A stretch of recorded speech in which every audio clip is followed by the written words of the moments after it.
Captain Vijayakanth அவர்களின் கோயம்பேடு நினைவகத்திற்கு உலக அளவுல எந்த தலைவருக்குமே கிடைக்காத பெருமையை World Lincoln Book of Records நிறுவனம் உலக சாதனை விருது வழங்கியிருக்காங்க. அது என்னன்னு கேட்டீங்கன்னா, கேப்டன் இறந்து கிட்டத்தட்ட 125 நாட்கள் ஆகிவிட்டது. அன்றிலிருந்து இன்று வரை அவருடைய நினைவகத்துக்கு மட்டும் 15 லட்சத்திற்கும் மேற்பட்ட மக்கள் தரிசிச்சுட்டு போயிருக்காங்க. இந்த விருது தற்பொழுது தமிழ்நாட்டில் வேற எந்த தலைவருக்குமே இல்லாத பெருமையாகவும், ஏன் இந்தியா மட்டுமல்ல உலகத்திலேயுமே எந்த தலைவருக்கும் இந்த விருது உடைய பெருமை கிடைத்ததில்லை எனவும் World Lincoln Book of Records தெரிவிக்கிறாங்க.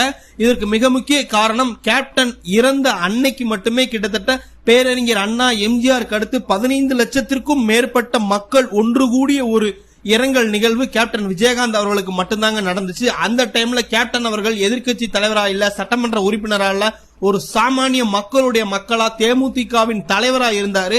அதுக்கே ஒரு தனிப்பட்ட அரசியல் கட்சியை சேர்ந்தவர்களுக்கு அவ்வளவு கூட்டம் வந்தது. தமிழ்நாட்டு மக்கள்